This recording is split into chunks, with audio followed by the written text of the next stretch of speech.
विश्व के सारे गुरुओं को, गुरु मंडली को, गीताचार्य श्री कृष्ण परमात्मा को, अर्जुन जी को, वेद व्यास भगवान जी को, श्री गणेश जी को, गीता माता को, सबको कोटि कोटि आत्म प्रणाम।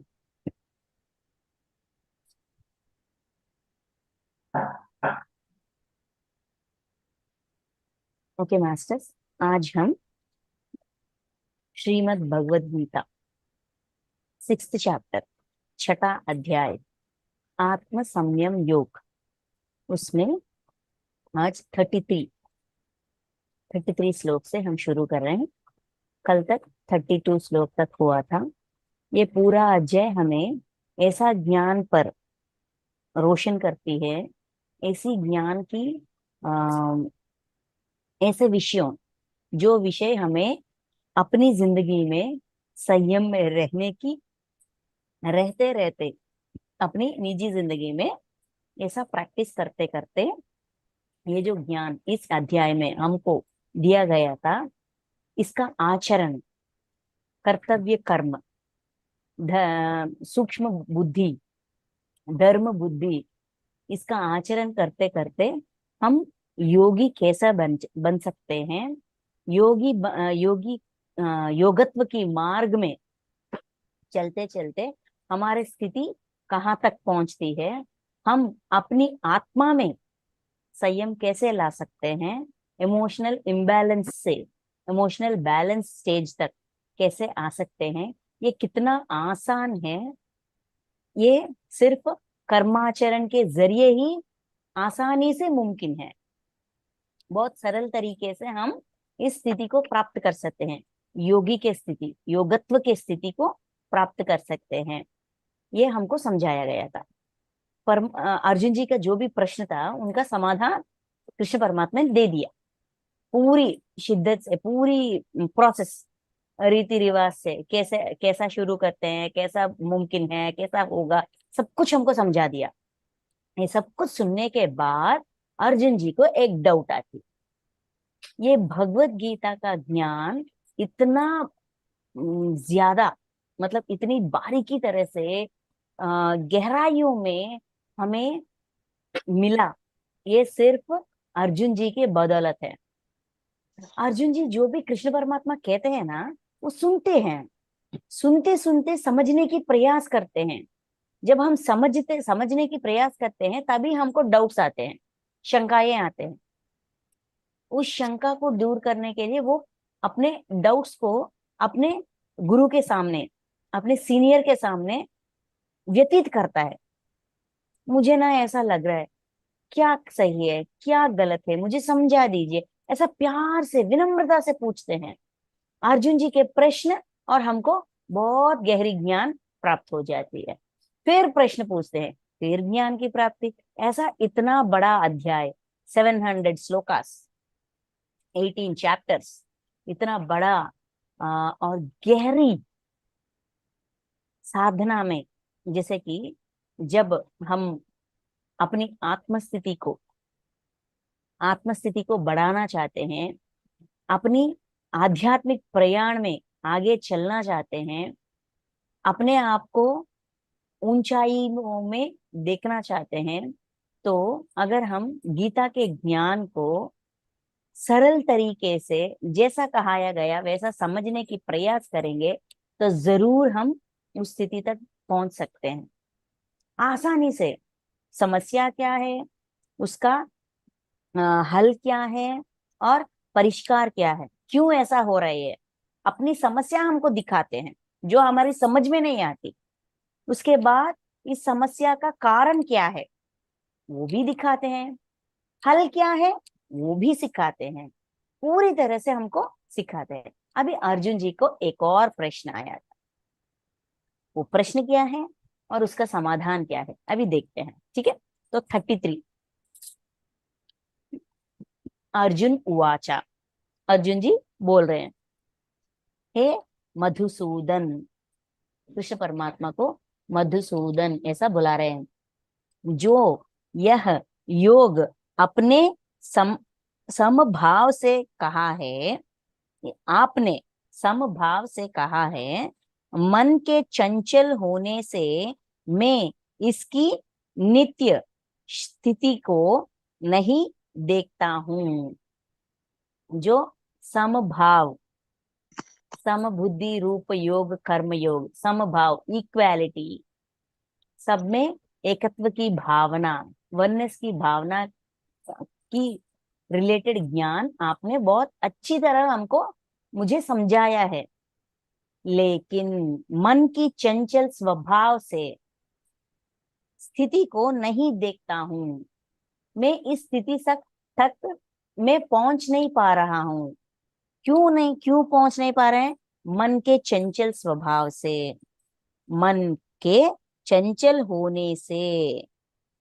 अपना प्रॉब्लम, अर्जुन जी को ये सारा विधि विधान समझ में आ गई, कैसा करना है, कैसा मुमकिन है, वो प्रोसेस, पूरा प्रोसेस समझ में आ गए। लेकिन हे मधुसूदन, मेरी मन की चंचल स्वभाव की वजह से मैं इस ज्ञान को, उस स्थिति को देख नहीं पा रहा हूँ, समझ नहीं पा रहा हूँ। इतना ही नहीं, समझ नहीं पा रहा हूँ। नेक्स्ट 34। क्योंकि अपनी दुस्थिति, अपनी दुविधा, अपनी दिक्कत, इस ज्ञान को आचरण में रखना चाहते हैं। जब हमें डाउट्स कब आते हैं? जब हम सुनते हैं एक तरह की डाउट्स आते हैं। लेकिन जो हमने सुना है उस विषय को प्रैक्टिकल इम्प्लीमेंटेशन, अपनी जिंदगी में इस्तेमाल करने के लिए जब हम सिद्ध होते हैं, बहुत तरह तरह की डाउट्स आते हैं। देखिए, हम ना यूट्यूब के वीडियोस देखते हैं खाना बनाने की, या कुछ निटिंग निटिंग वर्क, स्वेटर का, या कुछ आर्ट का, कुछ पेंटिंग्स का। वो लोग ना ऐसा ऐसा कीजिए, इतना मेजर है, इतना क्या नाप तोल के हमको लिस्ट देते हैं। जब हम देखते हैं ना, बस इतना आसान है, हाँ मैं कर लूंगी, मैं ये सारे सामान मेरे घर में है कि नहीं मैं देखती हूँ, अगर नहीं है मैं बाजार जाके खरीद के लेकर आती हूँ। लेकर आने के बाद सब सामान एक साथ रख कर फिर वीडियो ऑन करती हूँ, वीडियो ऑन करके देखती हूँ। जब मैं करते रहती हूँ, एक्टिविटी शुरू करती हूँ, तब मुझे बहुत सारे डाउट्स आते हैं। इन लोगों ने 50 ग्राम्स कहा, तो ये 50 ग्राम्स है कि नहीं, ये इक्वल होगी है क्या, ये ठीक से आएगी कि ना, ये कैसा करना है। इन लोगों ने कहा कि बस फ्राई करो, ऐसा कह दिया। कितना तक फ्राई करना है? आधा लो फ्लेम में करना है, मीडियम फ्लेम में करना है, हाई फ्लेम में करना है? ये सारे डाउट्स कब आते हैं? जब हम वो करने के लिए सिद्ध होते हैं, प्रैक्टिकलिटी में हम मैदान में उतरते हैं करने के लिए, तब बहुत सारे डाउट्स आते हैं, है ना। तो यहाँ अर्जुन जी भी, अगर आपने जो भी कहा है उनको आचरण में रखने के लिए ना, उसको एटलीस्ट अच्छा मैं करूंगा, मैं ट्राई करूंगा, ये मुझे योगत्व की स्थिति में, योगी की स्थिति में जाना है। जाना है तो मुझे ये सब सीखना है। सीखना है तो क्या ये मुमकिन है? क्योंकि हमारा मन है ना, हमें उसका पहला ट्रेनिंग ये है कि मैं क्या कर सकता हूँ, क्या मैं ये कर सकता हूँ, मुझ में इतनी शक्ति है क्या? ऐसा तरह तरह की डाउट्स हमारी मन में, हमारी अंदर जगाती है। वही बात यहाँ अर्जुन जी, कृष्ण परमात्मा कह रहे हैं, मन की चंचल स्वभाव के वजह से मैं देख नहीं पा रहा हूं। और रीजन भी, पहला उनका दुविधा क्या है बताया है 33 के श्लोक में। 34 में कारण कारण बता रहे हैं। अर्जुन जी कृष्ण परमात्मा को कह रहे हैं, क्योंकि हे कृष्णा, यह मन बड़ा चंचल, प्रमथन स्वभाव वाला, बड़ा दृढ़ दृढ़ और बलवान है। मन की 4 गुणों के बारे में बता रहे। मन की तत्व, जैसा कर्म की तत्व, जैसा परमात्मा की तत्व, जैसा योगत्व की तत्व है, वैसा ही मन की तत्व क्या है? पहला है बड़ा चंचल है। दूसरा है प्रमथन स्वभाव वाला, प्रमथनशील, मतलब नई नई सोच चाहिए, पुराना सोच की नहीं चाहिए। एच एंड एवरी सेकेंड, हर क्षण उसको नए सोच चाहिए, नए तरीके चाहिए, नए बात चाहिए। प्रमथन, जो भी देखती है चाहिए, जो भी करनी करती है चाहिए, ऐसा हमेशा मन बदलती रहती है, उसकी सोच विचार बदलती रहती है, सब कुछ। प्रमथनशील है, बड़ा दृढ़ है, स्ट्रांग है, मन स्ट्रांग है। जो अड़े रह जो पकड़ती है वही अड़े रहती है। हम बदलने के लिए, उसको छोड़ने के लिए कितना भी समझाए, समझने के लिए सिद्ध नहीं होती। फिर बलवान है, वेरी स्ट्रांग है, बलवान। तो इसीलिए उसका वश में करना, उसका वश में करना में वायु, वश में करना में वायु को, वायु के रोकने की भांति अत्यंत दुष्कर मानता हूं। मन को अपनी वश में रखना कितना कठिन है, वायु को आ, रोकना कितना कठिन है, उतना कठिन है मन को अपने वश में रखना। इस चंचल स्वभाव मन को अपने वश में रखना उतना कठिन काम है। जैसे वायु को रोकना कितना कठिन काम है, उतना कठिन काम है। क्योंकि वायु को हम कैसे रोक सकते हैं? कहीं भी जाओ, कैसा भी जगह जगह में भी, कोने कोने में भी, बंद दरवाजों में भी वायु का प्रवाह होती है, वहां होती है वायु, है ना। इसको क्या हम रोक सकते हैं? क्या वो हमारी हमसे मुमकिन है? नहीं ना। वैसा ही मन को अपने वश में रखना भी इतना कठिन है, ऐसा प्रतीत हो रही है अर्जुन जी को। उतना ही नहीं, 35, यस, 33 और 34, इन दोनों श्लोकों में अपनी अर्जुन जी अपने कठिनाइयां, साधना में कौन सी रुकावट, कौन रुकावट डाल रहे हैं और कैसी रुकावट डाल रहे हैं, वो कृष्ण परमात्मा को समझाते समझाते हैं। तो अभी कृष्ण परमात्मा का समाधान, श्री भगवान वाचा 35।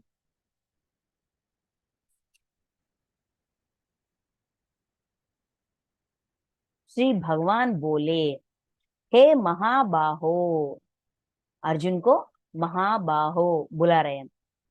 निस्संदेह मन चंचल और कठिनता से कठिनता से विष में होने वाला है, वश में होने वाला है। परंतु हे कुंती पुत्र अर्जुन, यह अभ्यास और वैराग्य से वश में होता है। तो कृष्ण परमात्मा इस संदेह का भी समाधान दे रहे हैं। हे अर्जुन, निस्संदेह, कृष्ण परमात्मा ऐसा नहीं कह रहे मैं जो कह रहा हूं तुम सुनो, वो मुमकिन नहीं है, ये मुमकिन नहीं है, ऐसा आ, बाधा मत डालना, ऐसा डाउट मत रेज करो, ऐसा नहीं कह रहे हैं। यस, मैं आपके साथ, अर्जुन, जो भी आप कह रहे हो उसको मैं भी मानता हूं। निस्संदेह मन चंचल है, एक्सेप्ट कर रहे हैं।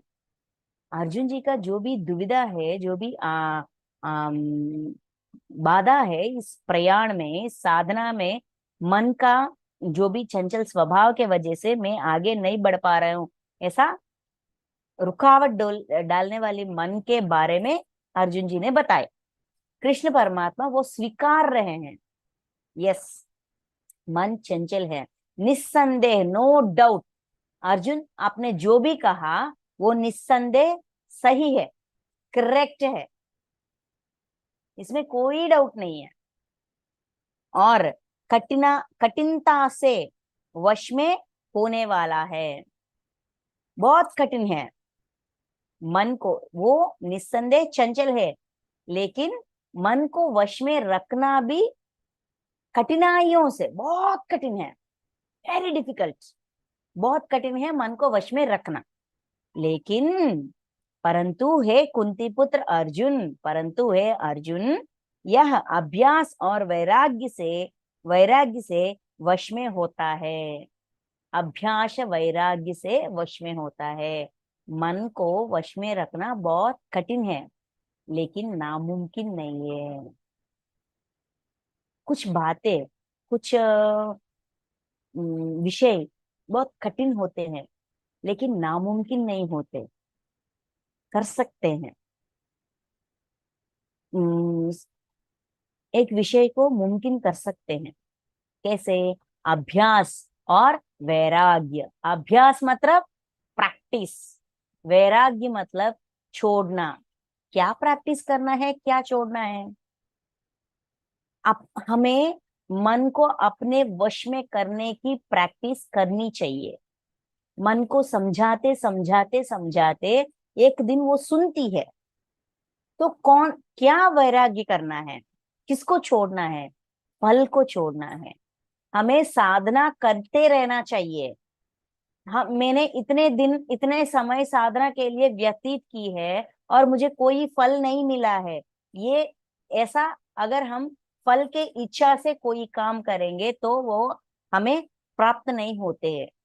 हमें सिर्फ ना, इतना दिन हो गया, हम दिन का गिनती करते हैं, साधना के समय का गिनती करते हैं, गिनती करते रहते हैं, और अपनी दृष्टि साधना में ज्यादातर नहीं रहती।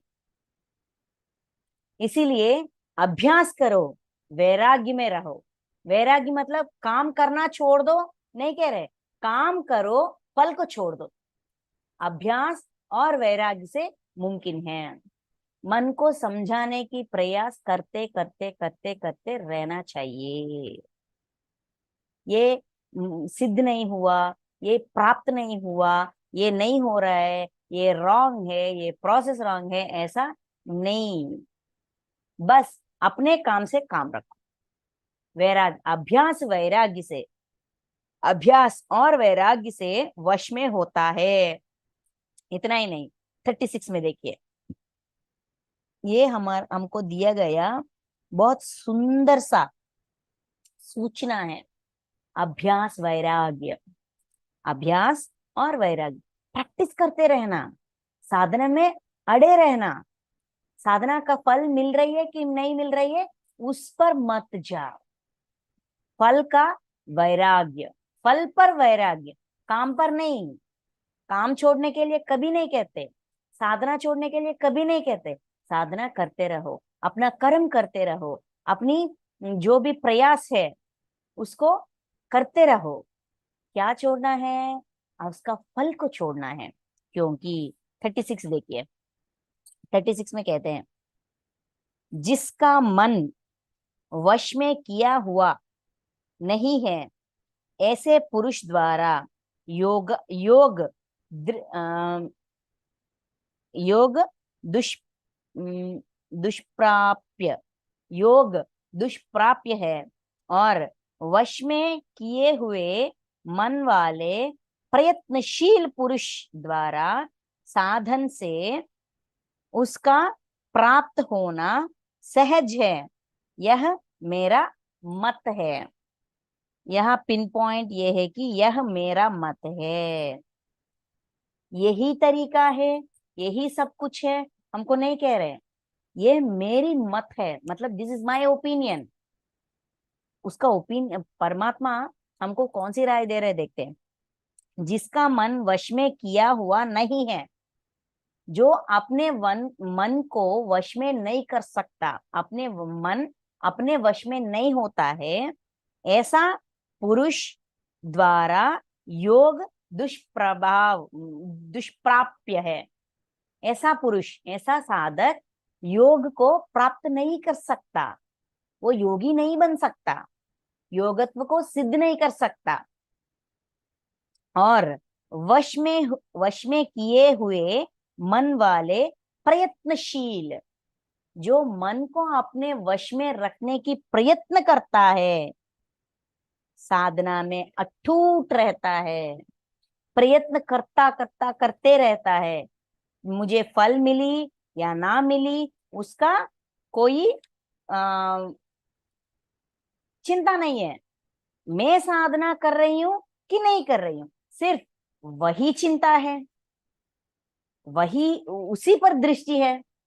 प्रयत्नशीलता, अभ्यास वैराग्य, प्रयत्नशीलता, ये दोनों दो तरह की आ, जैसे कि आयुध, शिरडी से कहते हैं ना, श्रद्धा सबूरी, काम करने में श्रद्धा, विनम्रता से करना, विनम्रता से मास्टर से पूछकर अपने प्रश्नों का समाधान लेना।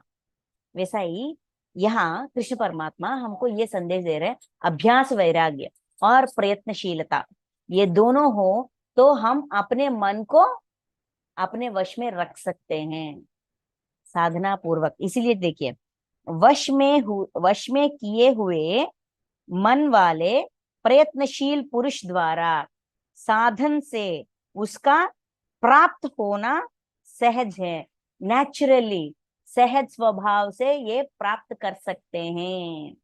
बलवंत पूर्वक तुम्हें मेरी बात माननी चाहिए, मैं जैसा कहता हूं तुम्हें वैसा ही करना चाहिए, ऐसा अगर हम अपने मन पर दबाव डालेंगे वो जरूर नहीं सुनेगी। मन को समझा बुझा कर अपनी अपनी मार्ग में लेकर आना चाहिए, अपनी वश में रखना चाहिए। मन जैसा एक छोटा बच्चा जैसा है जो हमेशा कुछ ना कुछ शैतानी करते रहते हैं, मैं स्कूल नहीं जाऊंगा, स्कूल नहीं जाऊंगा, स्कूल नहीं जाऊंगा, ऐसा कहते हैं। अच्छा बाबा ठीक है, स्कूल मत जा मत जा कहेंगे तो रोना बंद करते हैं। फिर उसके बाद जब हम उनको लेकर उनको कुछ स्वीट्स या चॉकलेट्स या कुछ देकर, आप ना स्कूल जाओगे तो हम आपको ये देंगे, स्कूल क्यों नहीं जाना चाहते हो, क्या तुम्हें क्या दिक्कत है, तुम्हारी समस्या क्या है, माँ बाप से दूर रहने के लिए दर्द हो रही है क्या, डर लग रही है क्या, ऐसा बिठाकर बच्चे को बिठाकर उनका प्रॉब्लम क्या है, अगर हम वो प्रॉब्लम सुनने के लिए हम अगर उनसे बात करेंगे और उनको पूछेंगे और उनकी प्रॉब्लम क्या है अगर समझेंगे, उस समस्या को निकलने की प्रयत्न करेंगे, और उनके मन में अगर डर जैसा कुछ है तो डरने की कोई बात नहीं, मैं यही अपने क्लास के पीछे ही, दरवाजे के पीछे ही खड़े रहूंगा, अपना डरना नहीं, आप कितना समय बैठना चाहते हो बैठो, जब भी मेरी याद आएगी मेरे पास आ जाओ, ऐसा अगर हम उनको समझाएंगे, उनके मन के अंदर ना ये जो डर है वो बाहर निकालेगा, और वो उनके दिमाग में मेरे पापा यहीं पे बैठे हुए हैं, मेरी मम्मा यहीं पे बैठी हुई है, नो प्रॉब्लम, मैं जब चाहूं उनके पास जा सकती हूँ, ऐसा उस धैर्य से वो क्लासरूम में बैठते हैं, है ना। वैसा ही हमें अपने मन को समझाना चाहिए, समझाने के लिए वही हमारा प्रयास है, अभ्यास। नहीं नहीं नहीं, कोई बात नहीं, उन्होंने जो कुछ कहा तो ठीक है बाबा, उन वो गुस्से में है तो हम क्यों चिड़चिड़ी हो जाए, ऐसा समझाना चाहिए, वरना वो विचलित हो जाती है, क्योंकि वो उसका स्वभाव है। विचलित मन को धैर्य से ही अविचलित कर सकते हैं, अपने वश में रख सकते हैं। अभ्यास और वैराग्य, ये मैंने कुछ कहा मेरी मन ने नहीं सुना तो कोई भी काम तुरंत नहीं होती, समय लगती है, कोई भी काम होने के लिए, कोई भी रिजल्ट आने के लिए समय लगती है, इसीलिए रिजल्ट पर दृष्टि मत रखो, सिर्फ काम से काम रखो, ये ज्ञान हमको सिखा रहे हैं। इतना ही नहीं, प्रयत्नशीलता, ट्राई, हमें ट्राई करना चाहिए, प्रयत्न करना चाहिए, प्रयत्न में विफलता, अगर प्रयत्न ही नहीं करेंगे तो कुछ भी प्राप्त नहीं होगा। मन को वश में करना चाहते हो तो प्रयत्न करो, प्रयत्न ही नहीं करेंगे, सिर्फ सुनते रहेंगे, सिर्फ समझते रहेंगे, सिर्फ बात करते रहेंगे तो कुछ नहीं होने वाला। साधना में आनी चाहिए, अगर स्विमिंग सीखना है तो पानी में जाना चाहिए, सिर्फ वहां बैठकर वो जैसा कि क्या कहते हैं, स्विमिंग पूल के उस स्टेप पर, उस बेंच पर, स्विमिंग पूल के पास बेंच होती है ना, बेंच पर बैठकर मैं स्विमिंग करूंगा, कर सकती हूँ, नहीं कर सकती हूँ, कर सकती हूँ क्या, नहीं कर सकती हूँ, नहीं मुझे डर लग रहा है, मैं नहीं करूंगा, सिर्फ हाथों को ऐसा करना है, पाँव को ऐसा करना है। अगर हम उस बेंच में बैठकर ऐसा सोचते रहेंगे तो क्या हम कर पाएंगे? अगर स्विमिंग सीखना है तो पानी में उतरना चाहिए, पानी में जाना चाहिए, वहां प्रयत्न करना चाहिए। वैसा ही अगर मन को अपनी वश में करना चाहते हैं तो प्रयत्न करना चाहिए, प्रयत्नशीलता से ही प्राप्त होगा। ये मेरी राय है, ये मेरी मत है, ये मेरी ओपिनियन है, यही सब कुछ है, यही एक मार्ग है, ऐसा नहीं कह रहे हैं। कहीं पे भी दबाव नहीं डालते, सिर्फ समझाने की प्रयास करते हैं। ये मेरी ओपिनियन है, अगर चाहो तो ले सकते हो, मुफ्त का सलाह है, चाहो तो ले सकते हो या तो छोड़ दो। ऐसा अर्जुन जी को समाधान दे रहे हैं। मन की चंचल स्वभाव की वजह से मैं योगत्व की साधना नहीं कर पा रही हूँ, मुझे ऐसा डर लग रहा है कि मन के वजह से मैं नहीं कर पाऊंगा। ऐसा अर्जुन जी का प्रश्न था। अभ्यास वैराग्य और प्रयत्नशीलता से जरूर कर पाओगे, ये कृष्ण परमात्मा का समाधान है। हमारी जिंदगी में जो भी परिस्थितियां आए, जहां हमें लगे कि ये नामुमकिन है, तब हमें इन दोनों बातों को अपनी जहन में रखना चाहिए। अभ्यास वैराग्य, प्रयत्नशीलता। मैं प्रयत्न करूंगा, मैं प्रैक्टिस करूंगा, फल की इच्छा नहीं रखूंगा। मुझे सक्सेस आएगी कि नहीं, ये मेरी क्वेश्चन नहीं है, ये मेरी कप ऑफ टी नहीं है। बस मैंने प्रैक्टिस किया कि नहीं, अपना प्रयत्न किया कि नहीं, साधना किया कि नहीं, मेरी दृष्टि सिर्फ यहाँ पर होनी चाहिए। तभी मुझे पता चलेगा कि मुझसे मेरी समर्थता क्या है, मैं क्या कर सकती हूँ और कहाँ तक कर सकती हूँ। तभी मुझे समझ में आएगा। गिव इट ए ट्राई कहते हैं ना इंग्लिश में, एक बार ट्राई करके देखो ना, तभी ना समझ में आएगा। जो सोच रही हो वो सही है या नहीं, ट्राई करने से ही पता चलेगा, सिर्फ सोचने से कुछ पता नहीं चलेगा। वही बात यहाँ कह रहे हैं। सिर्फ मैं करूंगा करूंगा से कुछ नहीं होगा, प्रयत्नशीलता, प्रयत्न करना चाहिए, ट्राई करना चाहिए, जरूर करना चाहिए। मानव प्रयत्न कहते हैं ना, अपनी हिस्सा का साधना हमें करनी चाहिए, तब विश्व का सहायता जरूर मिलती है। यह ना एक छोटा सा कहानी जो वंशी सर हमको हमको सिखाया है। एक छोटी सी अम, पक्षी, बर्ड होती है, छोटी सी पक्षी, वो ना एक जंगल में रहती है। उस पक्षी ने अपनी घोंसले में अंडे अंडे रखे हैं। बहुत बड़ा सा पेड़ है, पेड़ के ऊपर घोंसला है, घोंसले में अंडे हैं। तो वो क्या हुआ, किसी ने कहा, उनको ये वातावरण, एनवायरनमेंट का पता चला। एक तूफान आने वाली है, इस जगह पे आने वाली है, उनको पता चला। तो अपने अंडे उस हवा के वजह से, अगर घोंसला हवा से बह गई और अंडे गिर जाएंगे, है ना। तो इसीलिए उन्होंने क्या सोचा, मैं ना दूर उस समंदर के सेंटर में, बीच में एक आइलैंड है, उस आइलैंड में बहुत सारे एक फॉरेस्ट, एक जंगल है, उस जंगल में बहुत सारे पेड़ हैं, वहां मैं अपने अंडों को रखूंगी तो सेफ होंगे, सुरक्षित रहेंगे। तो अपनी मुंह में एक एक अंडा, एक एक अंडे को लेकर जा रही थी। एक अंडा अपने मुंह में ऐसा पकड़कर वो समंदर के ऊपर फ्लाई करके ऐसा उड़ के जा रही थी। वो छोटी सी पक्षी है, और उन्होंने सोचा कि वो जंगल, वो समुद्र समंदर पार करके उस जंगल तक जा सकती है।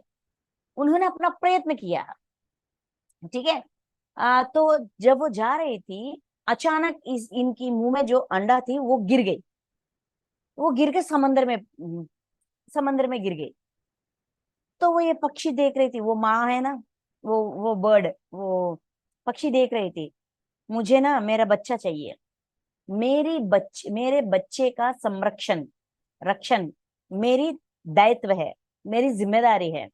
तो मुझे कुछ भी करके मेरे अंडे को लेकर, मेरे बच्चे को मुझे लेकर सुरक्षित जगह पहुंचना चाहिए। तो क्या करती है, सोचते सोचती है, रोती है। तब क्या करती है, वो समंदर का जो पानी है ना, अपने मुंह में कितना पानी आता है, वो पानी को समंदर में जा रही है, पानी ले रही है, और रेत, रेत होती है ना, सीशोर, उस रेत में थूक रही है। पानी लेकर जा रही है, थूक रही है, पानी लेकर जा रही है, थूक रही है। ऐसा करती रहती है, करती रहती है, पूरा दिन पूरा दिन पूरा दिन करती रहती है। एक दिन बीत गई, दूसरा दिन भी कर रही है। तो ऐसा करती रहती है। तो उस वहां ऊपर से आसमान में नारद महर्षि, नारद महर्षि सबको पता है ना, वो नारद महर्षि जा रहा था आसमान में, अपना लोक संचार करते जा रहे थे। वो ना वहां से देख रहे, छोटी सी पक्षी बार बार समंदर में जा रही है, आ रही है, जा रही है, आ रही है, पक्षी क्या कर रही है। उसको, उसकी दृष्टि इस पर क्यों पड़ी, क्योंकि समंदर ना बहुत लंबी जगह होती है। ये छोटे छोटे पक्षी अपने छोटे छोटे विंग्स से आ, ये समंदर में, समंदर के ऊपर फ्लाई नहीं करते, तैरते नहीं है, वो जाते नहीं है, क्योंकि वो बहुत ज्यादा डिस्टेंस फ्लाई नहीं कर सकते, उड़ नहीं सकते, ज्यादा दूर तक उड़ नहीं सकते। कुछ दूर तक उड़ेंगे और फिर बैठेंगे, फिर उड़ेंगे, फिर बैठेंगे, ये उनका स्वभाव है, सहज स्वभाव है। तो नारद महर्षि को डाउट आता है, ये छोटी सी पक्षी समंदर में बार बार क्यों आ रही है, जा रही है। तो नारद महर्षि ना उनके पास जाते हैं, उस छोटी सी पक्षी के पास जाते हैं। पक्षी माता आप क्या कर रहे हो, क्यों इधर से उधर जा रहे हो, क्या कर रहे हो। तो वो पक्षी कहने लगती है, मेरी अंडा, मेरी बच्ची समंदर में गिर गई। वो कहाँ गिर गई मुझे दिख नहीं रही है। मैं ना अपनी मुंह से ये समंदर का सारा पानी निकालूंगी, रेत पर, शीशोर पर रख फेंक दूंगी। जब मैं पूरा पानी निकालूंगी ना, मेरा अंडा मुझे दिखेगी, मैं वो अंडा लेकर वहां चले जाऊंगी, उस जंगल में, दूर से जंगल में चले जाऊं, क्योंकि यहाँ संरक्षण नहीं है, यहाँ कुछ होने वाली है। ये मेरे समझ में आ गई। तो नारद महर्षि ना आश्चर्यचकित हो जाते हैं, शॉक हो जाते हैं। तुम तो इतनी सी हो, ये सारा समंदर का पानी निकाल कर वहां फेंकना, ये कहाँ तक मुमकिन है। ऐसा पूछते हैं उनको, उस पक्षी को। वो कहती है, ये कहाँ तक मुमकिन है मुझे नहीं पता, मेरी दायित्व क्या है, मेरे बच्चा का रक्षण, मेरी दायित्व मेरी बच्ची का रक्षण, ये करने के, ये इस जिम्मेदारी को पूरा करने के लिए मैं कुछ भी करूंगी। ये मुमकिन है नामुमकिन है, मुझसे कोई लेन देन नहीं है, रिजल्ट से मुझे कोई लेन देन नहीं है। करना है, संरक्षण करना है, मेरा अंडा मुझे चाहिए, उसके लिए मैं कुछ तो करना चाहिए मुझे। ये मुमकिन है मेरे में, ये मैं कर सकती हूँ, इसीलिए मैं कर रही हूँ। ये बात कहते कहते भी वो पानी निकल रही है वहां डाल रही है, पानी निकल रही है वहां डाल रही है, काम नहीं छोड़ा, अपने प्रयत्न नहीं छोड़ा, अपने अभ्यास नहीं छोड़ा। नारद महर्षि ना शॉक हो जाते हैं, इतना प्रयत्नशीलता, इतना अभ्यास वैराग्य, सिर्फ अपने काम से, फल से कोई लेन देन नहीं है, इतनी शुद्धता इतनी छोटी सी पक्षी में, चौंक जाते हैं। वो ना नारद महर्षि तुरंत वैकुंठ में चले जाते हैं। वहां गरुड़ पक्षी होती है ना, गरुड़, श्रीमन नारायण का वाहन, गरुड़ पक्षी के पास जाते हैं और उनसे कहते हैं कि आप यहाँ खुशियां मना रहे हो, आपके जाति, वो पक्षी का राजा है ना, आपके जाति के पक्षी वहां क्या कर रहे हैं, एक बार जाकर देखो, कितना बड़ा कष्ट आया है, कितना बड़ा प्रयत्न कर रही है, ऐसा कहते हैं। वो जो गरुड़ पक्षी लड्डू खा रहे थे, फटाक से उनको शॉक मिल गया और कहते हैं क्यों क्यों, क्या हुआ, बताइए बताइए, आजा आजा मेरे साथ आजा, मैं दिखाती हूँ, आजा। ऐसा नारद महर्षि गरुड़ पक्षी को लेकर आते हैं। पक्षी के राजा है ना श्रीमन नारायण के वाहन, उनको लेकर आते हैं। वो देखते हैं, ये दोनों ना आकाश मार्ग से देखते हैं, इसका प्रयत्न देखते हैं। देखते देखते वो ना बहुत खुशी लगती है उसको। उनका इतना छोटा सा पक्षी इतना समय ऐसा हवा में उड़ नहीं सकती। उनका शरीर का सारा शक्ति को इकट्ठा करके वो कर रही है अपनी जिम्मेदारी निभाने के लिए, माँ का जिम्मेदारी निभाने के लिए। कुछ भी उसका रिजल्ट क्या होगा, मुमकिन है नामुमकिन है, कुछ भी उनके जहन में नहीं है। बस करना है, कर रही हूं, उससे ज्यादा कुछ भी नहीं। ये देखकर ना उनको बहुत अच्छा लगता है गरुड़ पक्षी को। आपके प्रयत्नशीलता को मेरी हैट्स ऑफ, मैं आपका सहायता करूंगा। आपके बच्चे को आपको वापस दिलाने के लिए मैं आपका सहायता करूंगा। ऐसा उन्होंने ठाना है। ठान कर अपने बड़ा सा पंख होते हैं ना, गरुड़ पक्षी का बड़ा सा पंख, उस पंख से एक झटके से ऐसा ऐसा ऐसा हिलाते हैं। उस पंख की हवा की उस झोंके से ना ये समंदर के पानी ऐसा दूर जाती है। जहां वो छोटे सा पक्षी प्रयत्न कर रहे हैं, उसको लगता है ना यहीं पे गिर गई, वहां ये पानी ना एक एक क्षण के लिए ऐसा दूर चले गए। उस नीचे जमीन पर इस अंडा दिख रही थी उस छोटी सी पक्षी को। उस छोटी सी पक्षी ना तुरंत चले जाती है, अंदर जाती है, उस अंडे को लेकर फटाफट उस आइलैंड में जाकर वहां पेड़ के ऊपर घोंसला बना, पहले से ही घोंसला बना कर रखी है, उस घोंसले में उस अंडे को डाल देती है। इसका मतलब क्या है? हमेशा मैं छोटा हूं, मुझसे कुछ नहीं होगा, मैं नहीं कर पाऊंगी, इस भावना के वजह से हम अपनी सामर्थ्य को खोते हैं। अपनी सामर्थ्य का एहसास हमें नहीं होती। जब हम रिजल्ट को वैराग्य से, अपनी कर्म फल की इच्छा से नहीं, सिर्फ काम करने की अभ्यास के ऊपर जब हम दृष्टि रखेंगे तो यूनिवर्स हमारी सहायता करेगी। जो प्रयत्न करते हैं उसका उसको यूनिवर्स की सहायता जरूर मिलेगी। देवात्मा, नारद महर्षि देवात्मा है। ये नारद महर्षि देवात्मा हमारे आजू बाजू, हमारे आसपास मास्टर्स होते हैं। हम कितना प्रयत्न कर रहे हैं देखते हैं, इस प्रयत्न का सहाय सहकार हमको किसी के रूप में दिलाते हैं। इसीलिए प्रयत्नशीलता, सिर्फ ट्राई करने से ही कुछ भी मुमकिन होता है, सोच विचार से कुछ नहीं होता, सिर्फ समझ में आती है। अगर कार्य में, अगर सिद्ध करना है तो काम काम में उतरना ही चाहिए। स्विमिंग सीखना है तो पानी में उतरना चाहिए। अगर कुछ सीखना चाहते हैं तो प्रैक्टिस करना चाहिए। प्रैक्टिस के बिना, साधना के बिना हम कहीं भी नहीं पहुंच सकते, वही के वही रुक जाते हैं। साधना का महत्व क्या है, इन 4 श्लोकों में हमको सिखा रहे हैं अर्जुन जी और कृष्ण परमात्मा। ठीक है, तो नेक्स्ट 37।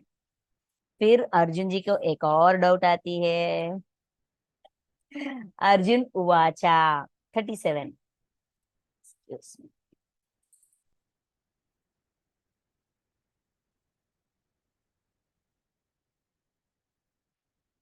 अर्जुन बोले, हे कृष्णा, जो योग में श्रद्धा रखने वाला है किंतु संयमी नहीं, संयमी नहीं है, किंतु संयमी नहीं है, इस कारण जिसका मन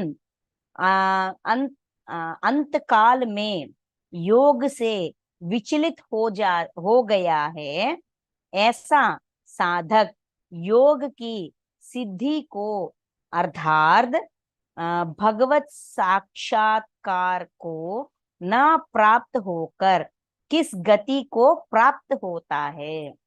देखिए कितनी गहराइयों में सोचकर प्रश्न पूछ रहे हैं अर्जुन जी।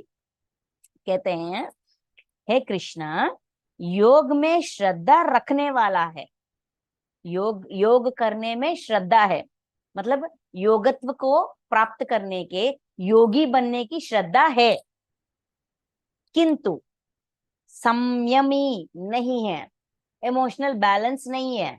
संयमी की मतलब भावनाओं का संतुलन, संयमी नहीं है। इस कारण जिसका मन अंत काल में, जिसका मन अंत काल में मतलब लास्ट मोमेंट्स योग से विचलित हो जाता है, हो गया है, आखिरी क्षणों में हमारी श्रद्धा योग में नहीं है, मतलब कनेक्टिविटी में नहीं है, ऐसा साधक योग की सिद्धि को अर्थात भगवत साक्षात्कार को ना प्राप्त होकर किस गति को प्राप्त होता है। अंत काल में भगवान का स्मरण नहीं किया क्योंकि संयम नहीं है, विचलित मन के वजह से, मन के कारण अंत काल में भगवत प्राप्ति या भगवान के नाम या इस योग मार्ग में नहीं है, तो उसका गति क्या होगा, उसका परिस्थिति क्या होगा, और किस गति में किस गति को प्राप्त होगा, वो कहाँ पहुंचेगा, उसका सिचुएशन क्या होगा।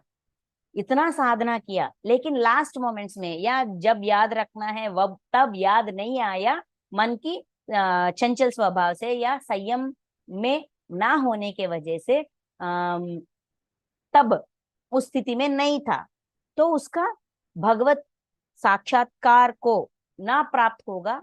क्या वो भगवान को प्राप्त नहीं कर पाएगा, भगवत साक्षात्कार को नहीं प्राप्त हो पाएगा? ये एक प्रश्न है। देखिए 38, हे महाबाहो, क्या वह भगवत प्राप्ति को मार्ग में, भगवत प्राप्ति के मार्ग में मोहित और आश्रय रहित पुरुष छिन्न छिन्न भिन्न बादल की भांति दोनों ओर से भ्रष्ट होकर नष्ट तो नहीं हो जाता? सावन के मास में ना हमें बहुत गहरा गहरा काला काला बादल आते हैं, आसमान में दिखते हैं। हवा बहुत तेजी से अगर हवा आती है तो ये बड़ा सा बादल छिन्न भिन्न हो जाती है, छोटे छोटे छोटे छोटे टुकड़े टुकड़े टुकड़े जैसा टूटकर इधर उधर उधर उधर चले जाते हैं। बादल का काम क्या है? पानी को बरसना, वर्षा को बरसना। जब वो इकट्ठा होते हैं तभी वो वर्षा को बरस सकती है, लेकिन जब वो टूट जाती है, अलग अलग छिन्न भिन्न हो जाती है, तो वो काम नहीं होती, पानी नहीं बरस पाएगी। तो इसका मतलब क्या है? वो किसी का नहीं रही, कहीं का भी नहीं रही। कहते हैं ना धोबी का कुत्ता ना घाट का ना घर का, ऐसा कुछ कहते हैं ना, वैसा कहीं का नहीं रहेगा क्या? उसको कुछ भी प्राप्त नहीं होगा क्या? किसको? भगवत प्राप्ति के मार्ग में मोहित और आश्रय रहित पुरुष, आश्रय रहित, अपना आश्रय छोड़ दिया, भगवत प्राप्ति के मोह में। इसका मतलब हम ना ये ऐसा समझिए, साधना करते हैं, 10 दिन किया, 15 दिन किया, 20 दिन किया, या 1 साल किया, 2 साल किया, 1.5 साल किया, उसके बाद कहीं किसी काम के वजह से या फैमिली प्रॉब्लम्स के वजह से या किसी ने कुछ कहा, हमें ना डाउट्स संदिग्ध के वजह से हमने छोड़ दिया, साधना को छोड़ दिया। तो ऐसा होने के वजह, किसके वजह से? आश्रय रहित या मोह, कोई कारण, कोई दुविधा, इसके कारण छोड़ दिया। तो वो ना वो भौतिक जीवन में नहीं है, और ये साधना का फल भी उनको नहीं मिलेगा क्या? उसका गति क्या होगा? कहीं का नहीं रहेगा क्या? जो साधना हम करते हैं उसका फल नहीं मिलेगा क्या उसको? उसकी फल की जो साधना की फल प्राप्त होगा कि नहीं होगा? जो सिद्धि उसे मिलना चाहिए वो मिलेगा कि नहीं मिलेगा? वो कहाँ का रहेगा, किस स्थिति में? इसका मतलब अर्जुन जी ना साधना करके एक स्थिति तक पहुंचते हैं। अगर हमने छोड़ दिया, साधना को छोड़ दिया, क्या हम उस स्थिति से गिर जाएंगे, नीचे आ जाएंगे? ऐसा पूछ रहे हैं। कौन सी साधना? कर्मयोग की साधना, निष्काम कर्मयोग की साधना कुछ दिन हमने किया है फिर छोड़ दिया है, तो हमारी परिस्थिति क्या होगी, ये पूछ रहे हैं। 39 क्वेश्चन कंटिन्यूस। हे कृष्णा, हे श्री कृष्ण, मेरे इस संशय को संपूर्ण रूप से छेदन करने के लिए आप ही योग्य हो। ये मेरी इस डाउट का समाधान, इस प्रश्न का समाधान को पूरी तरह से, पूरी रूप से सिर्फ आप ही दे सकते हो, कोई और दे नहीं सकते। आप ही योग्य हो। आप में वो योग्यता है कि जो इतनी आत्मज्ञान में गहराइयों तक जाकर समाधान देने की क्षमता और योग्यता सिर्फ आपको है। ये मेरी समझ में जरूर आ गई, ये मुझे समझ में आ गई, क्योंकि आपके सिवा दूसरा इस संशय का छेदन करने वाला मिलना संभव नहीं है। इस संशय का समाधान देने के लिए सिर्फ आप ही दे सकते हो, कोई और दे नहीं सकते। ये मेरी समझ में आ गए। पहले अर्जुन जी क्या कह रहे थे? मेरी समझ में नहीं आ रहा है, आप कुछ राह दिखाओ। अब अर्जुन जी की स्थिति देखिए, सिर्फ आप ही समाधान दे सकते हो, कोई और नहीं दे सकते, इसीलिए आपसे ही पूछ रही हूं। ऐसा अर्जुन जी पूछ रहे हैं।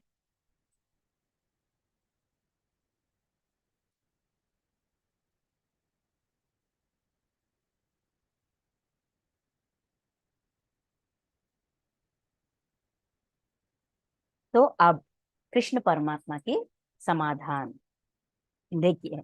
श्री भगवानुवाचा 40 श्लोक। श्री भगवान ने बोले, हे पार्थ, उस पुरुष का ना तो इस लोक में नाश होता है और ना परलोक में ही, क्योंकि हे हे प्यारे, आत्मा आत्मा में आत, आत्म द्वारा आत्मोद्वार के आत्मोद्धार के लिए। इस आत्मा का उद्धार मैम, आत्मा हाँ, उद्धार। नहीं नहीं, ये एक और वर्ड है। आत्मोद्धार के, आत्मोद्धार के लिए, अर्थात भगवत प्राप्ति को, प्राप्ति के लिए कर्म करने वाला कोई भी मनुष्य दुर्गति को प्राप्त नहीं होता। दुर्गति को प्राप्त नहीं होता, ना ही इस लोक में ना परलोक में उनका नष्ट नहीं होता। किसका? उस पुरुष का ना तो इस लोक में नाश होता है और ना परलोक में ही, कहीं पे भी नाश नहीं होगा। मतलब हमें ना सेकंड चैप्टर में निष्काम कर्म योग के बारे में समझाते हैं, सांख्य योग में। तब कहते हैं ये ये साधना बीजनाश है, और अतीत फल देगा। ये भी नहीं मैं कह रही अतीत फल देगा, अतीत फल नहीं देगा, बीजनाश नहीं होगा। जो भी साधना कर्म योग की साधना, निष्काम कर्म योग की साधना का फल हमेशा मिलती रहती है। इतना ही नहीं, निष्काम कर्मयोग जो जो व्यक्ति उसका साधना की है वो कहीं का नष्ट नहीं होगा, ना तो इस लोक में ना परलोक में। उसका साधना, जहां साधना के जरिए वो कहाँ तक पहुंचा है वो वहां रहता है। देखिए, ये ऐसा है ना, छोटा सा एग्जाम्पल, मैं हूं, ठीक है, मैं ना LKG से 5th स्टैंडर्ड तक एक स्कूल में पढ़ा है, हमारे गांव के आसपास के स्कूल में, बहुत अच्छा स्कूल है, ठीक है। उसके बाद ना वो स्कूल छोड़ दिया, टीसी लेकर एक और स्कूल चले गए, क्योंकि वो इससे ज्यादा बेहतर है और वहां सीट मिल गई है कि 3-4 सालों से कोशिश कर रहे हैं, वह तब जाकर सीट मिली है। 5th तक एक स्कूल में पढ़ी है, उसके बाद नए स्कूल गए। जब मैं नए स्कूल गई हूँ, क्या मैं फिर से LKG से शुरू किया है? नहीं ना। उन लोगों ने मेरी 5th क्लास का सर्टिफिकेट देके हैं, पुराने स्कूल का टीसी देके हैं। देखने के बाद अच्छा 5th ग्रेड कंप्लीट किया, तो अब हमारे स्कूल में 6th ग्रेड में आपको एडमिशन देते हैं। ऐसा मेरी पढ़ाई 6th से शुरू हुई, ना कि LKG से शुरू हुई, है ना। वैसा ही जो साधक कर्म योग की साधना में जुड़े रहते हैं, साधना करते हैं, योगत्व को साधना करते हैं, वो जहां तक पहुंचे हैं, जिस लेवल तक पहुंचे हैं वहीं पे रुकते हैं, ना कि लेवल गिर जाती है। कहते हैं ना, आधा साधना की है तो नीचे लोक तक, नीचे डायमेंशंस में गिर जाते हैं। ऐसा नहीं है, ऐसा भ्रम में मत जाओ।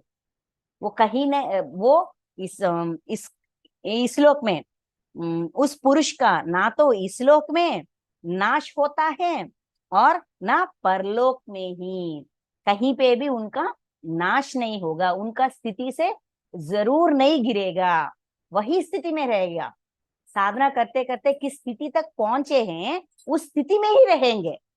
बस एक ब्रेक आएगी, मूवी के बीच में इंटरवल आती है ना, ऐसा इंटरवल के बाद मूवी शुरू हो जाती है। वैसा ही हमारी साधना, जहां हमने रुका है वहां से फिर शुरू करते हैं। योग भ्रष्ट, ये इसको योग भ्रष्ट कहते हैं। योग भ्रष्ट कहीं कभी भी नष्ट नहीं होता, ठीक है।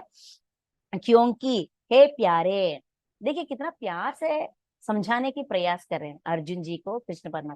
हे प्यारे, इतना डर मत, इतना भय में मत जाओ, कोई नष्ट नहीं होगा, कोई नष्ट नहीं होगा।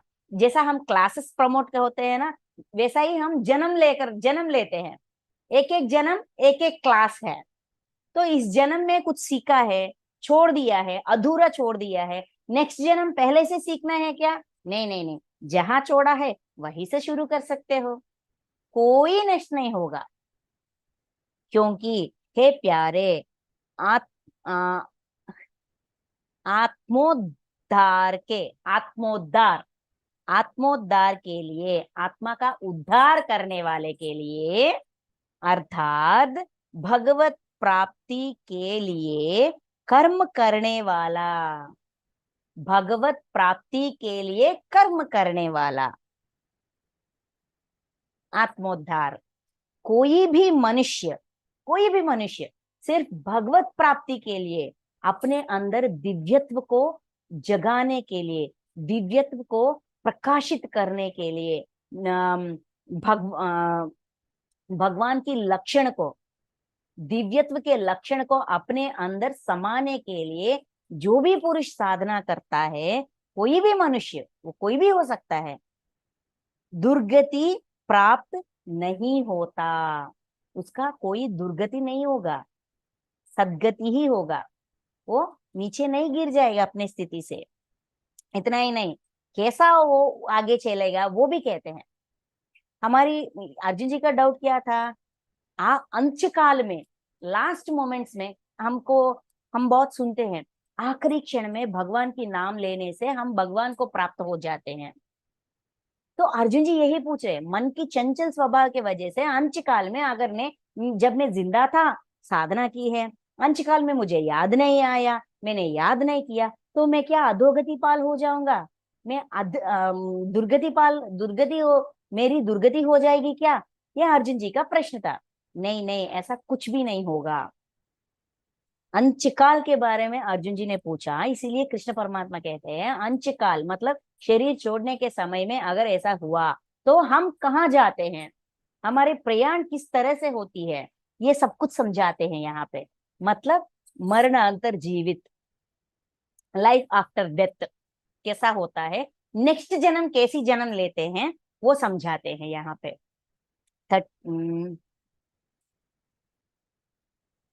41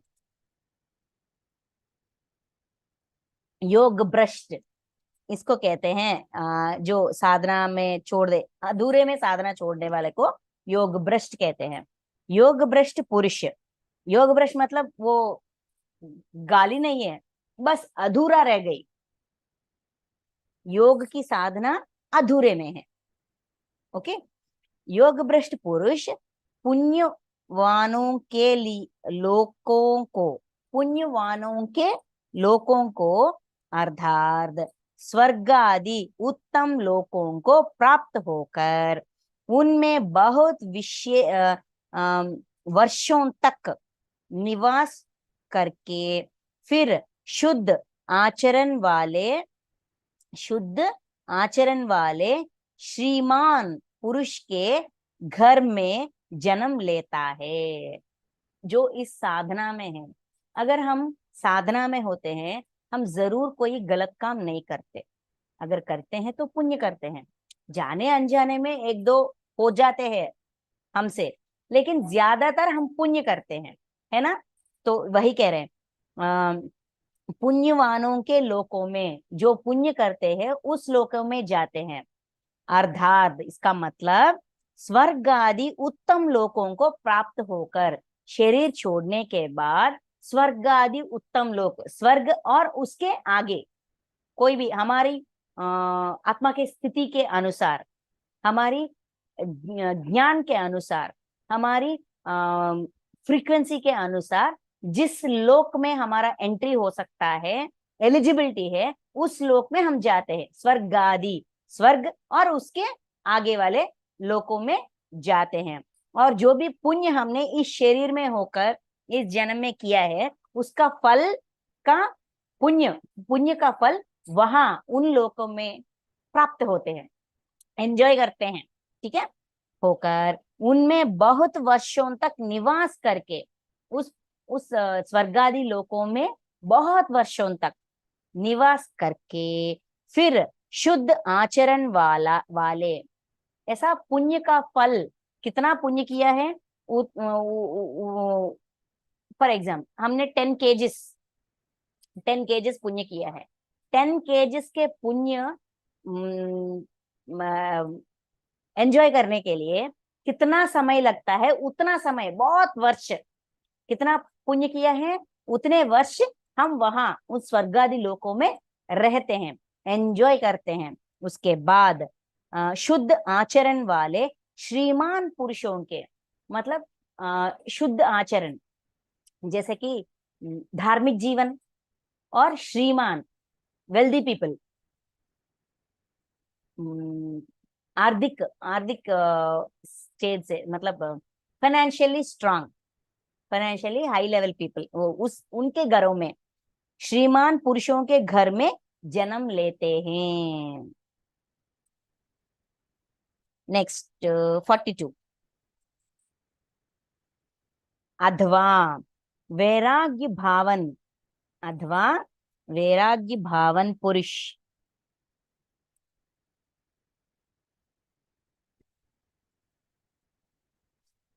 उन लोकों में ना जाकर ज्ञानवान योगियों के ही कुल में जन्म लेता है, परंतु इस प्रकार का जो यह जन्म है सो संसार में निस्संदेह अत्यंत दुर्लभ है। कुछ लोग ना, उनकी पुण्य के फल, भोगों से लगाव होते हैं, वो पुण्य का फल को एक्सक्यूज पुण्य के फल को प्राप्त करने के लिए स्वर्गादि लोकों में जाकर वहां कितना समय अपना पुण्य क्षीण कंप्लीट होने तक वहां एंजॉय करने के बाद भाग्यवान श्रीमान के घरों में जन्म लेते हैं। लेकिन कुछ लोग ना जो वैरागी है, कुछ जिनको सिर्फ भगवान की प्राप्ति, सिर्फ साधना की क्या कहते हैं, साधना पर ही श्रद्धा है। कुछ कुछ तो हुआ, देखिए हम लोग हैं, हम ध्यान करते हैं, सज्जन सांगत्य करते हैं, कुछ सीखने की इच्छा होती है, करते करते कुछ हमारे हेल्थ प्रॉब्लम्स आ गए या फैमिली के प्रॉब्लम्स आ गए, हम रुक जाते हैं। लेकिन हमारे अंदर ना मेरी साधना रुक गई, मेरी साधना रुक गई, ऐसा कुछ लगाव होती है। ये अवेयरनेस हमें जब हमारी लास्ट मोमेंट्स में या ऐसा आखिरी क्षणों में हमें एहसास होती है, अरे यार ये सारा समय मैंने वेस्ट कर दिया, ऐसा हमारी एहसास होती है। कुछ लोग, इस संसार में बहुत कम लोगों को ये एहसास आने के बाद, शरीर छोड़ने के बाद मास्टर्स पूछते हैं अपनी पुण्य का फल को एंजॉय करोगे या क्या करोगे, ऐसा पूछते हैं। कुछ लोग ना, बहुत कम लोग ना, पुण्य फल को एंजॉय करना, स्वर्ग में जाना, ये सब कुछ नहीं, मुझे ना जो साधना मैंने अधूरा छोड़ा है उस साधना को तुरंत रिस्टार्ट करना है, तो मुझे तुरंत जन्म चाहिए। शरीर से ही हम साधना कर सकते हैं। अगर इस शरीर नहीं है तो हमारी साधना नहीं चलेगी, कुछ सीख नहीं पाएंगे, कुछ कर नहीं पाएंगे। इसीलिए वो लोग क्या कहे, स्वर्ग में जाकर बहुत समय वहां बिताकर ऐसा रहा, बहुत समय वेस्ट हो जाएगी मेरा, मुझे तुरंत जन्म चाहिए, ऐसा लेकर आते हैं। वही कह रहे हैं, अथवा वैराग्यवान पुरुष उन लोकों में ना जाकर, वैराग्यवान पुरुष उन लोकों में मतलब स्वर्गादि लोकों में ना जाकर ज्ञानवान योगियों की कुल में जन्म लेता है। ज्ञानवान योगियों के कुल में, जो ज्ञानवान है और योगी है उनके कुल में, उनके घरों में जन्म लेकर आते हैं, क्योंकि बचपन से ही सिखाया जाता है साधना करो, ध्यान करो। हनुमान जी को अपनी मैया छोटे से 3 years 2.5 years एज से ही ध्यान सिखाया है ना। ये ज्ञानवान और योग्यवान के घरों में जन्म लेकर आते हैं साधना की इच्छा से। वैराग्यवान, कौन से वैराग्य, जन्म से वैराग्य नहीं, संसार से वैराग्य नहीं, फल से वैराग्य। उस फल को मैं, जो साधना का फल मेरा है मैं उससे एंजॉय करूंगा नहीं है, फल का वैराग्य। फिर साधना करना चाहिए, मुझे तुरंत भेज दो, मुझे तुरंत जन्म चाहिए, मुझे वो लोकों में नहीं जाना है, ऐसा वो लोग वापस आते हैं। ऐसा लोगों को ऐसा जन्म मिलते हैं, ज्ञानवान और योगियों के घर में जन्म लेते हैं।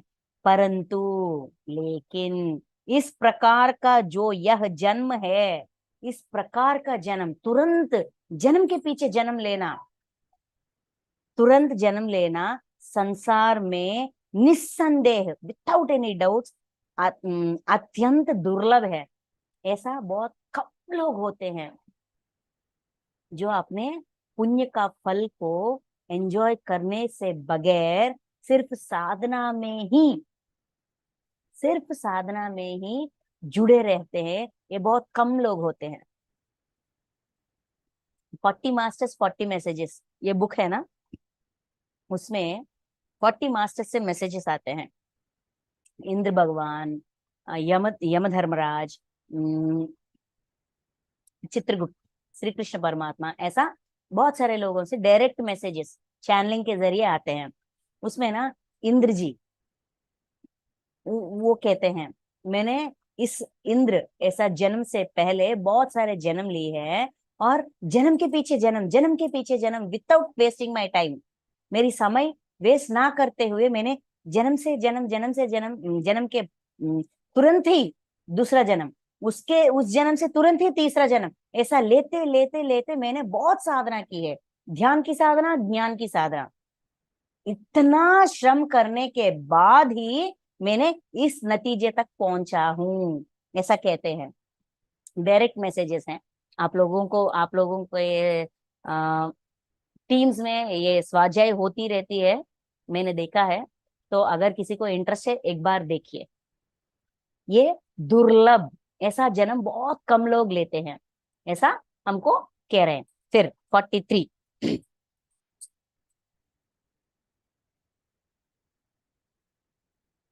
ये सब्जेक्ट ना कंटिन्यूटी है, तो बस 10-15 मिनट में हम एंड करेंगे, ठीक है। वहां उस पहले शरीर में संग्रह किए हुए बुद्धि संयोग को अर्धार्ध समबुद्धि रूप योग, उस पहले जन्म में जो भी साधना, कौन सी साधना, समबुद्धि रूप योग, बुद्धि में समत्व लाने के लिए योग की साधना, संस्कारों को अनायास ही प्राप्त हो जाता है। और हे करुणानंदन, सॉरी, हे कुरुनंदन, उसके प्रभाव से वह फिर परमात्मा की प्राप्ति रूप सिद्धि के लिए पहले से भी बढ़कर प्रयत्न करता है।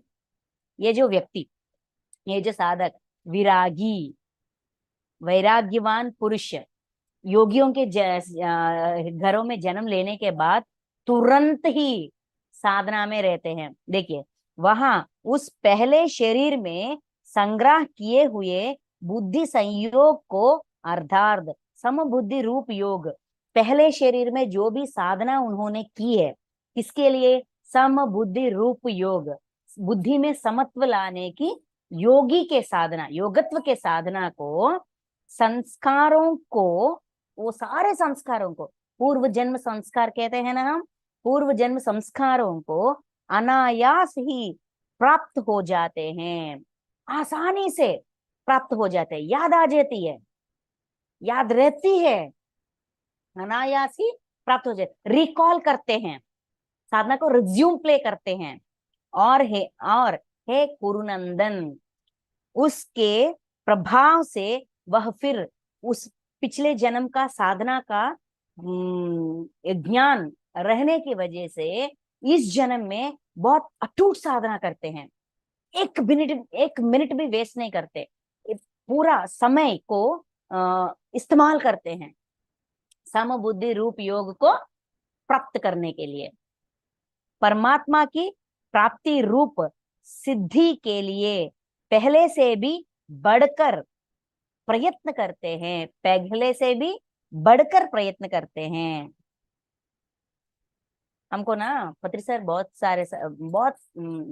बार कहते हैं, किसी ने कहा ध्यान करो, आपने कर लिया, इसका मतलब क्या है, पूर्व जन्म से ही साधक थे, इस बात से आपको आपको आ, याद आ गई और आपने बैठ गया ध्यान में।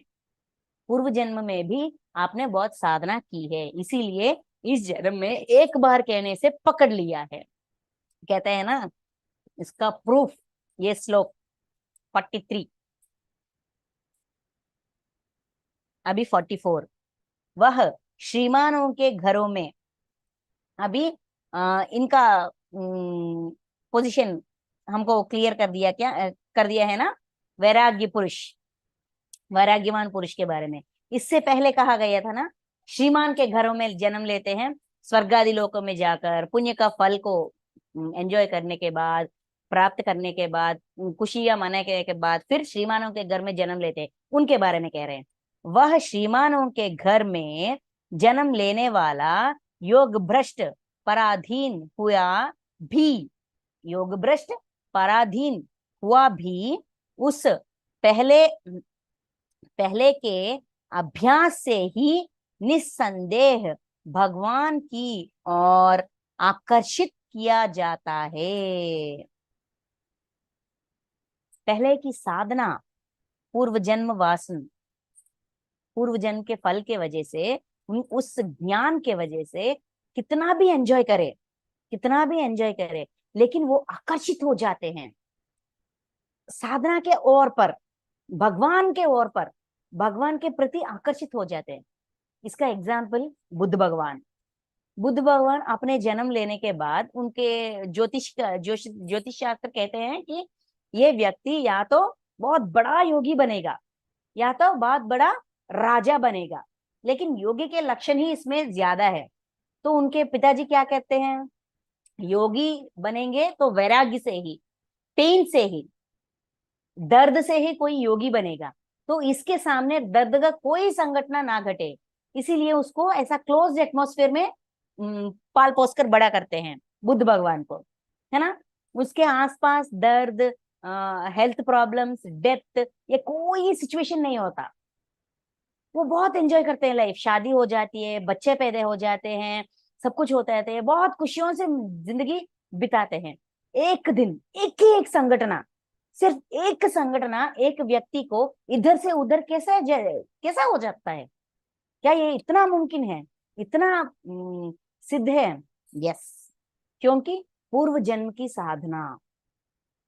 इसीलिए जब उन्होंने इन सबको देखा तो उनकी मन में ये तुरंत जागरूकता हो गई कि मैं साधना को छोड़ दिया, जो मैंने छोड़ा उस साधना को पकड़नी चाहिए। बहुत सोचते हैं ना, उस रात घर में वापस आने के बाद एक डेड बॉडी, एक ओल्ड मैन, बूढ़े व्यक्ति, एक दर्द से जूझ रहे एक व्यक्ति, इन तीन संगठनों को देखने के बाद इनकी मन में सोच विचार शुरू हो जाती है। होने के बाद एक दिन अचानक घर छोड़कर चले जाते हैं, भगवान के प्रति आकर्षित हो जाते हैं। कुछ ना कुछ तो घटती है और वो तुरंत आकर्षित हो जाते हैं। तथा समबुद्धि रूप योग का जिज्ञासु भी वेद में कहे हुए सकाम धर्म के फल को उल्लंघन कर जाता है। सकाम कर्म के फल को उल्लंघन, सकाम कर्म, फल के लिए ही कर्म करना, सारे फल सब कुछ छोड़ छाड़ लेते हैं। क्योंकि ये जो श्रीमान के घर में पैदा होना पूर्व जन्म पुण्य की प्राप्ति है। पूर्व जन्म में किए गए पुण्य की वजह से ही हम श्रीमान के घर में लग्जरी लाइफ,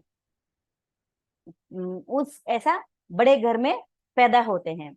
लेकिन इस जन्म में जब ये याद आती है कि मुझे भगवान के ऊपर प्रति आकर्षित हो जाते हैं ना, तब उनको ये एहसास होती है, नहीं, सकाम फल में नहीं चाहिए मुझे, सिर्फ साधना, निष्काम कर्म के प्रति आकर्षित हो जाते हैं, निष्काम कर्म ही करते हैं। जैसा वेदों में कहा गया है वैसा निष्काम कर्म करना शुरू करते हैं। बुद्ध भगवान ने इतना साधना अपने लिए किए है क्या? सारे मानव समाज के लिए किए हैं। जब मैं अपनी परिस्थिति को, अपनी प्रश्नों का समाधान मुझे नहीं मिलती, तो मैं किसी और को समाधान कैसे दूंगा? साधना करके अपने प्रश्नों का समाधान प्राप्त करने के बाद सबको सिखाया है कि नहीं, निष्काम कर्म करने लगा। ये समझाते हैं 44 में, अभी 45।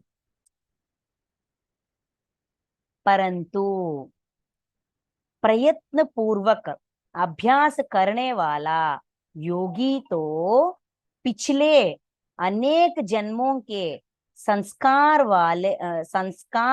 बल से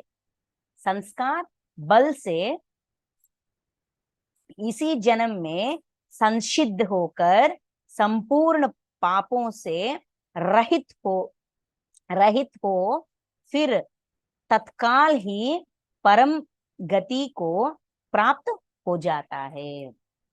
परंतु प्रयत्न पूर्वक अगर हम पूरी श्रद्धा से, पूरी जिज्ञासा से, पूरी शिद्दत से प्रयत्न करेंगे, हम जरूर इसी जन्म में पूरी पूर्व जन्म कर्मों का, कर्म चक्र से बाहर आ सकते हैं, जन्म चक्र से बाहर आ सकते हैं। इसी जन्म को हमारा आखिरी जन्म बना सकते हैं। टेस्टिंग जन्म, एक पूरा जन्म हम अपने अंदर की जो भी ज्ञान हमने इतनी जन्मों से सीखा है, उस सारे ज्ञान को परीक्षा, अपने आप को परीक्षा में रखने के लिए ही लेकर आते हैं। अगर इस जन्म को अपनी परीक्षा जन्म बनाओ तो इसी जन्म में पूरी तरह से हम परमात्मा को प्राप्त कर सकते हैं। परंतु प्रयत्न पूर्वक, अगर हमने प्रयत्न किया, प्रयत्न पूर्वक अभ्यास करने वाला, प्रयत्न पूर्वक अभ्यास, प्रैक्टिस करने वाला योगी तो पिछले अनेक जन्मों के संस्कार बल से, अनेक जन्मों के संस्कार के बल, इतने जन्मों में कितना संस्कार हमने सीखा है, कितना ज्ञान हमने प्राप्त किया है, इसी जन्म में संसिद्ध होकर, वो संसिद्ध हो जाता है सारे ज्ञान का विचार करने के लिए। हम एक साल का पढ़ाई, 5th क्लास का पूरा पढ़ाई एनुअल एग्जाम्स देते हैं, है ना। एनुअल एग्जाम्स में पास होने के बाद ही हम 6th क्लास में जा पाते हैं या 7th क्लास में जा पाते हैं। वैसा ही इतने जन्मों का संस्कार, जो भी ज्ञान हमने प्राप्त किया है प्रयत्न पूर्वक से, इस जन्म को, इस जन्म में उस ज्ञान का एग्जाम देकर, टेस्टिंग। बहुत सारे लोग पूछते हैं, बड़े बड़े मास्टरों को बड़े बड़े समस्याएं होती हैं, क्यों होती हैं? क्योंकि वो परीक्षा, खुद का परीक्षा दे रहे हैं। मास्टर यूनिवर्स को देख, ये चैलेंज करते हैं यूनिवर्स को, मेरी परीक्षा लो, मैं कहां तक पहुंची अपनी आत्मज्ञान में, अपनी साधना में, अपनी आत्म स्थिति में कहां तक पहुंची हूं, मुझे परीक्षा कीजिए। परीक्षा, मैं परीक्षा के लिए तैयार हूं, लीजिए मेरी परीक्षा। इसीलिए बड़ी बड़ी समस्याएं आते हैं, लेकिन वो विचलित नहीं होते। कितना भी बड़ा समस्या आए, कितना भी बड़ा परिस्थिति आए, कितना भी कठिन परिस्थिति आए, वो तैर कर चले जाते हैं।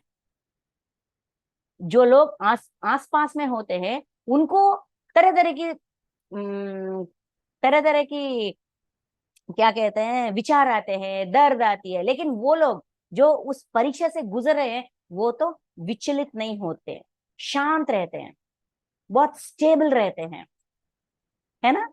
ये कह रहे हैं।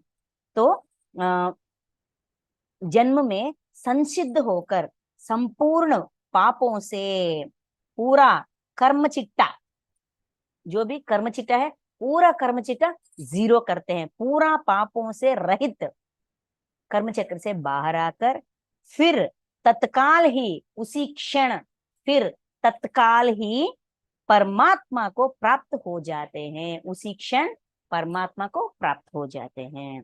जो स्थिति तक जाने के लिए इतनी जन्मों से प्रयास किया है, वो स्थिति में वो पहुंच जाते हैं। 46 सिर्फ 2 श्लोक हैं, हम कंप्लीट करेंगे, ठीक है। योगी तपस्वियों से, जो ये हमको पत्री सर कहते हैं ना, योगी तपस्वियों से श्रेष्ठ है, शास्त्रज्ञों से श्रेष्ठ मन गया है, माना गया है, और सकाम कर्म करने वालों से भी योगी श्रेष्ठ है। इससे हे अर्जुन तू योगी हो, इसी से तस्मात् योगी भवा अर्जुना। ये श्लोक इस अध्याय का है।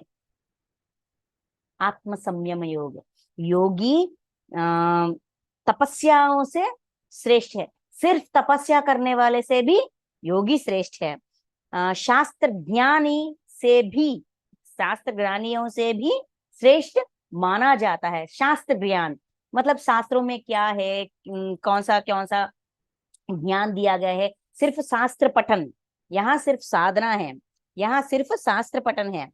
और तीसरा है सकाम कर्म करने वाले से भी, सकाम कर्म फल के इच्छा से अच्छे काम, पुण्य कर्म करने वाले से भी श्रेष्ठ है पुण्य कर्म।